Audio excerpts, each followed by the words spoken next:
Ancient civilizations are radiant beacons that, if we truly recognize their brilliance, illuminate the path of human happiness and wisdom through the darkness of oblivion. Will Durant. Sacred Lands. The story of the indigenous peoples of the Americas. Long ago, before highways carved through the wilderness and skyscrapers stretched into the clouds, the Americas were a living mosaic of countless tribes and nations. These were societies that lived in unity with nature, treating every river, every tree, and every creature as sacred threads woven into a vast spiritual fabric. For thousands of years, these cultures thrived, creating sophisticated social, spiritual, and ecological systems that reflected their profound wisdom.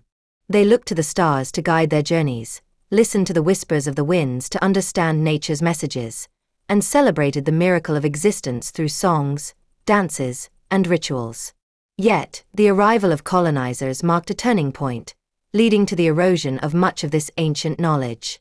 What remains today is a story of wisdom and harmony, one that continues to echo in the land, the rivers, and the hearts of those who seek to remember. Before foreign powers drew borders on maps, the Americas stretched as a boundless mosaic of life. From the frozen tundras of the Arctic to the lush jungles of the Amazon, countless nations thrived, each speaking its own language, practicing its own traditions, and embodying its own unique relationship with the natural world. These lands were not territories to be claimed but sacred homes to be honored and protected. The people who lived here believed that the earth was not owned by anyone. Rather, they belonged to the earth. In the expansive plains of central North America, the Lakota followed the great bison herds, recognizing these majestic animals as providers of sustenance and balance. To the west, the ancestral Puebloans built stone cities that seemed to grow organically from the very mountains, their architecture a testament to harmony with the landscape. In the north, the Haudenosaunee, also known as the people of the Longhouse, established one of the world's earliest democratic systems, uniting 5, and later 6, nations in a confederation of peace and cooperation. Each group's connection to the land was unique and deeply spiritual. For the Tupi-Guarani of the tropical forests in the south, nature was a reflection of the divine, with every river and mountain carrying stories of gods and ancestors. In the icy expanses of the north, the Inuit demonstrated remarkable ingenuity, adapting to some of the harshest climates on Earth, finding sustenance and shelter where others saw only ice and desolation. These nations did not merely survive, they flourished.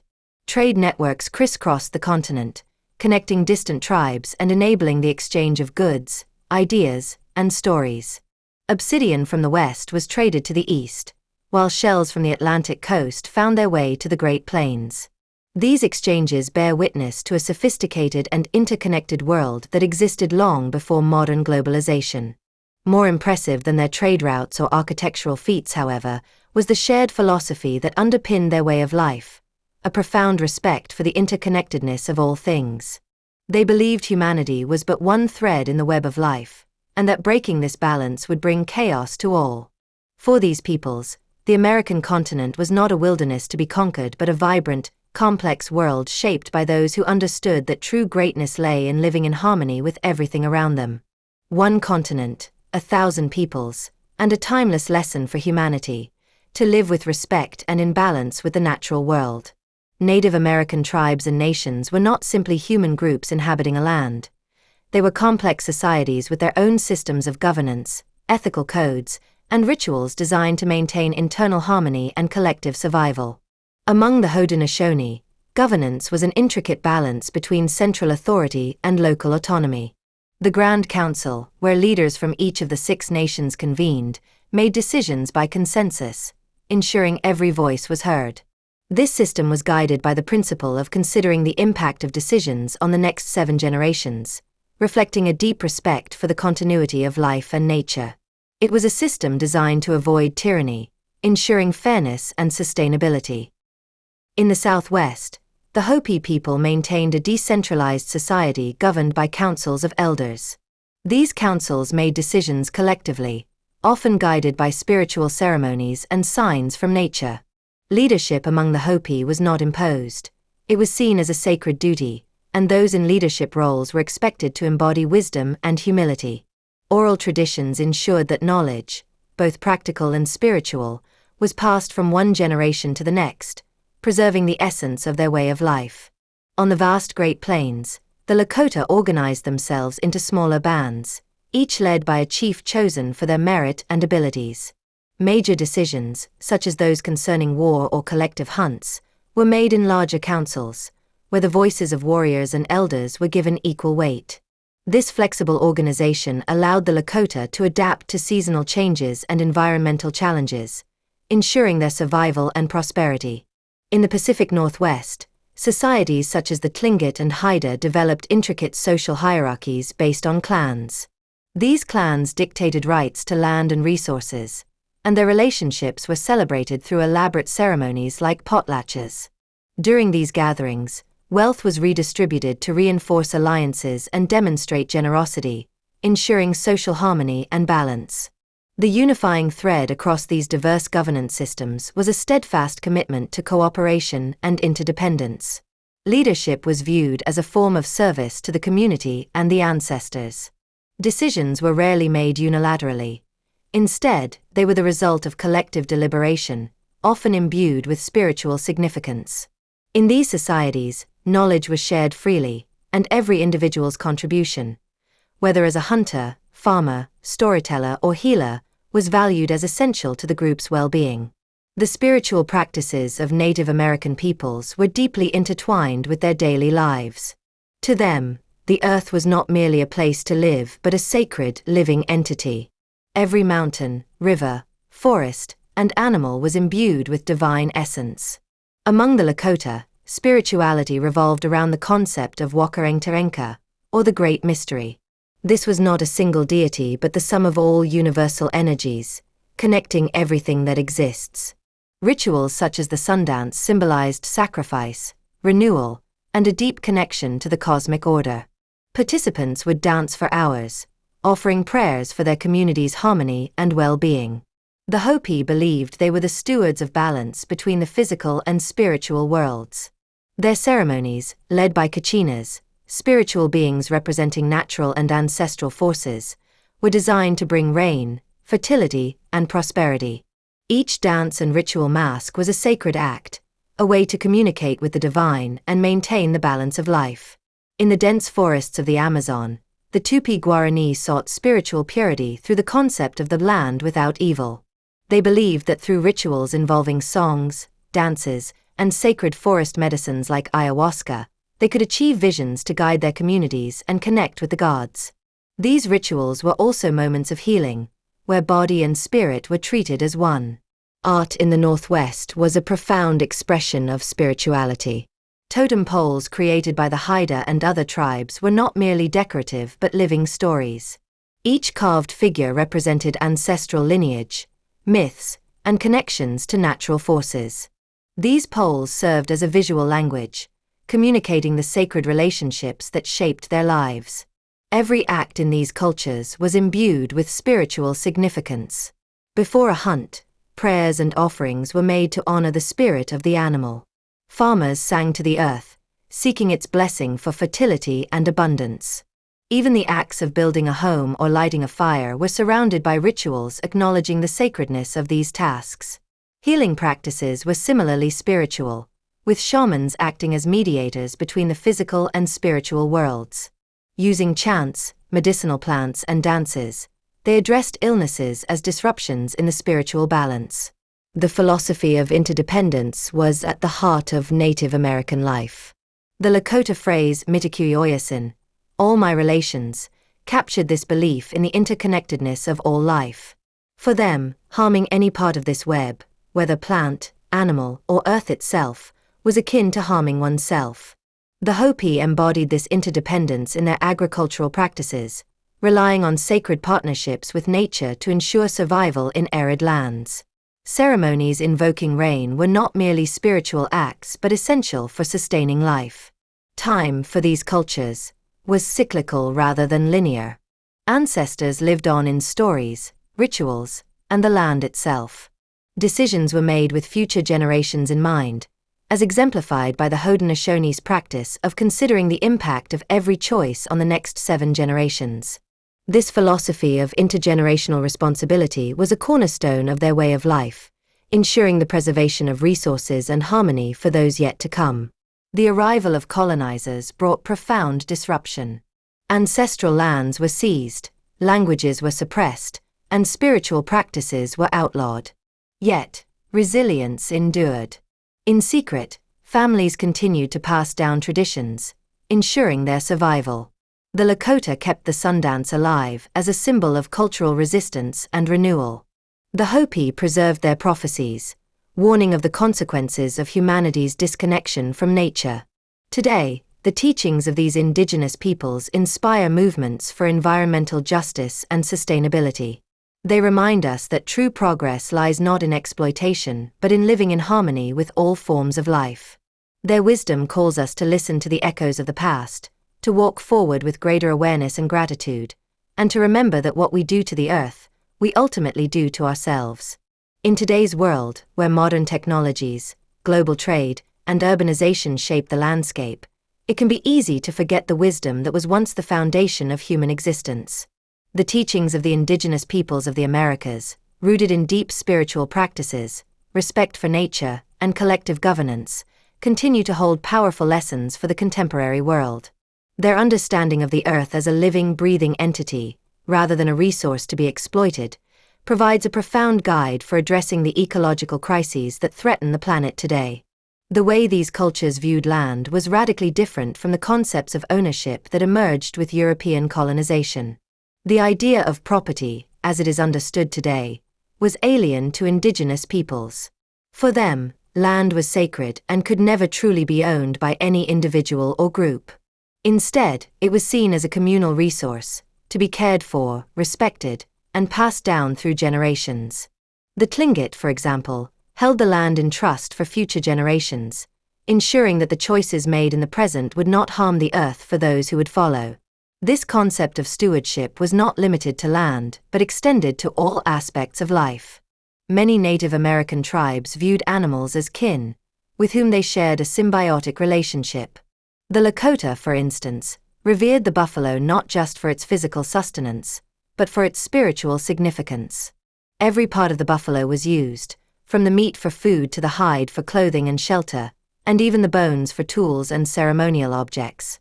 The buffalo were seen as living beings that shared their spirit with the people, offering themselves as sustenance in a cycle of respect and reciprocity. This reverence for the natural world is reflected in the indigenous approach to governance as well. Leadership was not about power or control, but about service to the community and to the earth.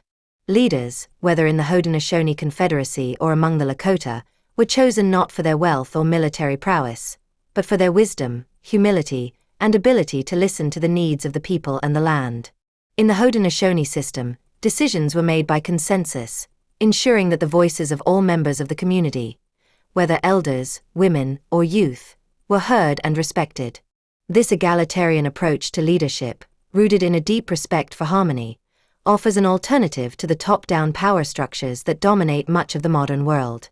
The spiritual practices of Native American cultures were deeply intertwined with their understanding of the natural world. Rituals, ceremonies, and storytelling were not just acts of religious devotion, but essential to maintaining balance in the universe. The Lakota Sundance, for example, was a powerful spiritual act of sacrifice and renewal. It was not just about individual purification, but about ensuring the well-being of the entire community.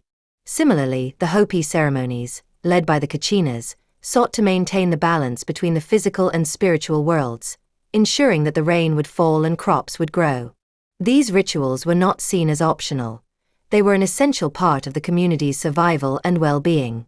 This profound connection to the land and to the spiritual world was not just theoretical, it had real-world applications in terms of sustainability and ecological stewardship.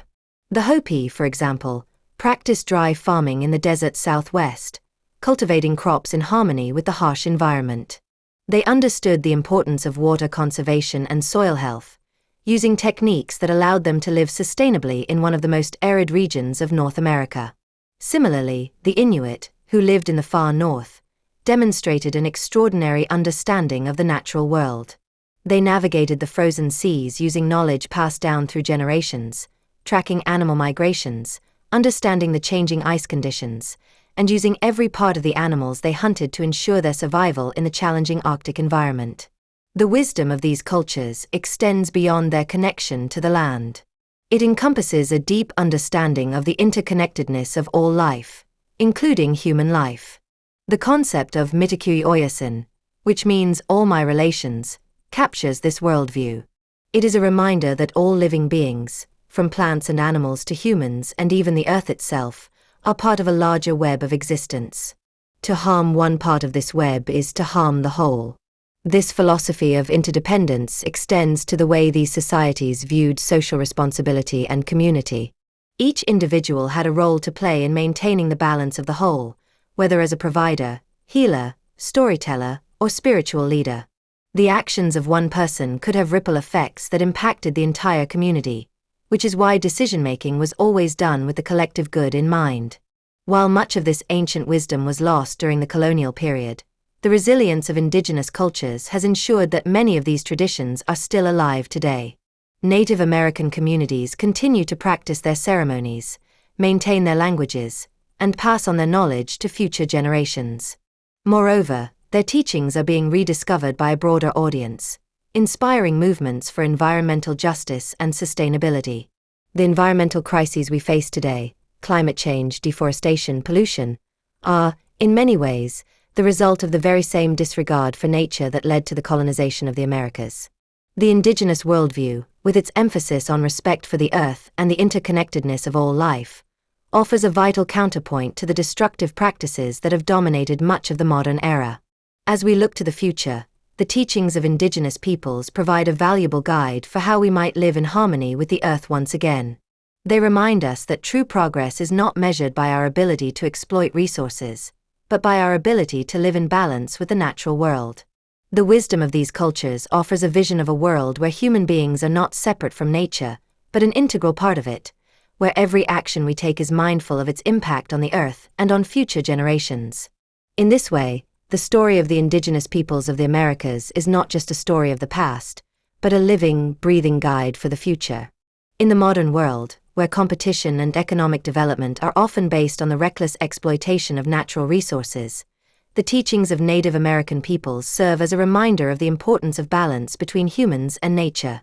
While industrial societies continue to grow and progress, many of the environmental issues we face today stem from the same disregard for the earth and its resources.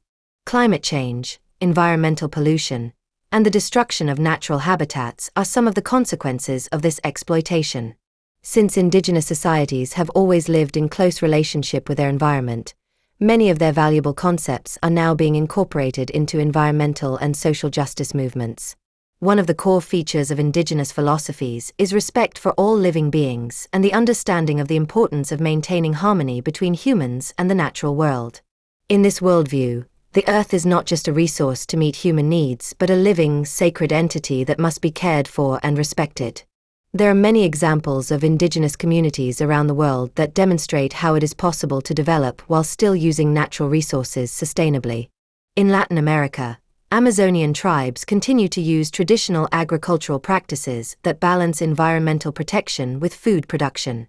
They have a deep understanding of natural cycles and employ methods like shifting cultivation to maintain soil fertility and prevent overuse of land. In addition to this, another important aspect of indigenous teachings is the philosophy of care for future generations. This principle has been embedded in their governance, social structures, and cultural practices for centuries. It reflects the idea that every decision made today must consider its impact on the generations to come. The Haudenosaunee Confederacy, for example, famously included the principle of considering the impact of decisions on the next 7 generations in their decision-making processes. This approach emphasizes long-term sustainability over short-term gain, an attitude that is essential for addressing the environmental challenges we face today. By reflecting on these teachings and integrating them into modern policies, societies can shift towards more sustainable practices that honor the earth and all its inhabitants. It is clear that the wisdom of these cultures is not only valuable for the past but also vital for the future. As the world grapples with the effects of climate change and environmental degradation, the ancient knowledge of the indigenous peoples of the Americas provides a pathway forward, one that prioritizes harmony, respect, and sustainability. These timeless teachings call us to re-evaluate our relationship with the planet and to consider the long-term consequences of our actions. They remind us that true progress is not measured by the extent to which we dominate nature, but by the depth of our connection to it. In a world facing unprecedented ecological challenges, the philosophies of indigenous cultures offer not just a window into the past, but a vital roadmap for the future of humanity and the Earth. As modern civilization faces the mounting crises of biodiversity loss, deforestation, and the depletion of natural resources, there is growing recognition of the relevance of indigenous knowledge and practices in finding solutions. The traditional ecological knowledge, TEK, held by many indigenous communities offers invaluable insights into sustainable living and environmental stewardship. These communities have been custodians of the land for thousands of years, and their practices were based on a deep understanding of the interconnectedness of ecosystems. Their ability to live in balance with nature without depleting resources offers lessons that modern society could greatly benefit from. In recent years, there has been a resurgence of interest in indigenous land management practices, such as controlled burns, agroforestry, and rotational hunting. For example, the practice of controlled burns by some indigenous groups in North America was used not only to prevent wildfires but also to enhance the growth of certain plant species. This practice was central to maintaining biodiversity and fostering healthy ecosystems. Similarly, indigenous agricultural practices, which often focus on polyculture rather than monoculture, help to preserve soil fertility, reduce pests, and increase the resilience of crops to climate change. One of the key tenets of indigenous philosophies is the concept of reciprocity, the understanding that humans are not separate from nature but a part of an interconnected web of life. This philosophy encourages a reciprocal relationship with the earth. We take what we need, but we also give back. This principle is seen in practices like planting and harvesting in harmony with the seasons, protecting sacred natural sites, and maintaining a respectful relationship with animals and plants. The notion of giving back could range from ritual offerings and ceremonies to practical steps like replanting trees or conserving water resources. Moreover, indigenous cultures have always viewed their knowledge and traditions as communal, passing them down through oral storytelling, ceremonies, and rituals. This has ensured that wisdom, practices, and ethical guidelines are not only preserved but also adapted across generations. In modern times, this communal knowledge sharing has been crucial for reviving ecological practices that are integral to preserving the earth. Through partnerships between indigenous communities and environmental organizations, many of these practices are being reintroduced to help restore damaged ecosystems. Importantly, the resilience of indigenous cultures in the face of colonization and forced assimilation speaks to their unwavering commitment to preserving their way of life. Despite centuries of violence, displacement, and cultural erasure, indigenous peoples have continued to uphold their beliefs and practices. In some cases, indigenous communities have been at the forefront of environmental justice movements, advocating for the protection of sacred lands, water rights, and natural resources. These struggles are not only about preserving cultural heritage but also about safeguarding the future of the planet for all its inhabitants. Indigenous leadership in the climate crisis has become an increasingly important part of global discourse. Activists and leaders from communities such as the Sami in the Arctic, the Ainu in Japan, and the indigenous peoples of the Amazon rainforest have been raising awareness about the dangers of unchecked resource extraction and environmental degradation. They argue that solutions to climate change must include indigenous voices and leadership, as their knowledge and worldview provide critical insights into sustainable practices and holistic approaches to environmental management. As the world grapples with the reality of climate change, the wisdom of indigenous peoples calls for a paradigm shift, away from extraction and exploitation, and toward a deeper understanding of the earth as a living entity to be cared for. Their way of life, based on balance, respect, and interconnectedness, offers a profound alternative to the current dominant model of development. It calls on us to reconsider the true cost of our actions, not just in terms of economic gains but in terms of the long-term health of the planet and all its inhabitants. The lessons of indigenous peoples invite us to reimagine the future, not as a race to dominate nature but as an opportunity to build a world where human flourishing is in harmony with the Earth's ecological limits. By honoring indigenous traditions, restoring respect for the land, and embracing sustainable practices, we can create a future that truly honors the wisdom of the past while ensuring a sustainable future for generations to come. Certainly. Here's a further continuation that stays connected to the original themes. As the world continues to face increasingly severe environmental challenges, the relevance of indigenous philosophies is becoming more apparent. These philosophies are not merely relics of the past, but living wisdom that holds the keys to addressing many of the pressing issues we face today. In many ways, the environmental degradation we are witnessing is a result of the modern disconnect from the natural world, a disconnect that indigenous cultures have long sought to prevent through their teachings and practices. Their holistic view of nature, where everything is interconnected and sacred, provides a crucial lens through which we can better understand our place on Earth and our relationship with other living beings. One of the most profound lessons that indigenous cultures teach us is the importance of living within the Earth's ecological limits. Unlike many modern societies, which often measure success by the accumulation of wealth and the expansion of human influence, indigenous peoples view prosperity as a state of balance with nature. For them, true wealth is not the amount of land or resources one controls, but the health of the land and the vitality of its ecosystems. When these resources are managed sustainably, they ensure the continued well-being of the community and the Earth. This philosophy is in stark contrast to the dominant model of development, which often prioritizes short-term economic gains at the expense of long-term ecological sustainability. An example of this sustainable approach can be seen in the traditional land management practices of the indigenous peoples of the Pacific Northwest. These communities have long relied on a sustainable relationship with their environment, particularly in relation to the forests and rivers that sustain them. They practiced selective harvesting, ensuring that only certain trees were cut down to maintain the health of the forest. They also understood the importance of fish runs, such as the salmon, which were seen as central to their way of life.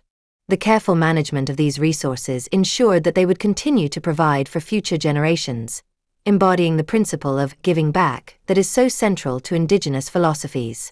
Similarly, in the Amazon rainforest, the indigenous peoples have developed a deep understanding of the forest's delicate balance.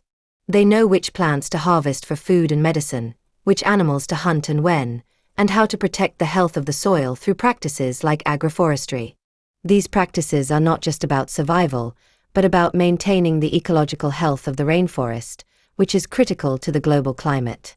The Amazon serves as a vital carbon sink, helping to regulate the Earth's climate, and indigenous peoples have long understood the importance of protecting this ecosystem. The importance of indigenous knowledge extends beyond environmental management. It is also about creating a deep sense of responsibility for the Earth. In indigenous cultures, the Earth is not just a provider of resources.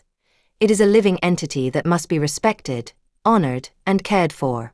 The Haudenosaunee Confederacy's principle of considering the impact of decisions on the next 7 generations is a powerful reminder of the long-term consequences of our actions. This principle encourages us to think not only of our immediate needs but also of the future well-being of the planet and all its inhabitants. It calls for a shift in how we think about progress, urging us to prioritize sustainability over exploitation and to build systems that respect the Earth's inherent value. Moreover, the resilience of indigenous communities in the face of colonization and modern challenges speaks to the strength of their cultural practices and their unwavering commitment to their way of life. Despite centuries of displacement, cultural suppression, and violence, many indigenous groups have managed to preserve their languages, traditions, and spiritual practices. This resilience is not just a testament to the strength of indigenous cultures, but also a beacon of hope for the broader world. It shows that even in the face of immense challenges, there is power in community, in wisdom, and in a deep connection to the land.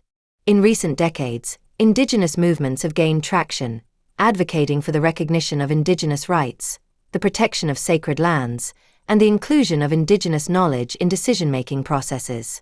From the Standing Rock protests against the Dakota Access Pipeline to the global climate strikes led by indigenous activists like Greta Thunberg, indigenous peoples are leading the charge for climate justice and environmental protection. These movements highlight the urgency of addressing climate change and the vital role that indigenous communities play in advocating for the planet's well-being.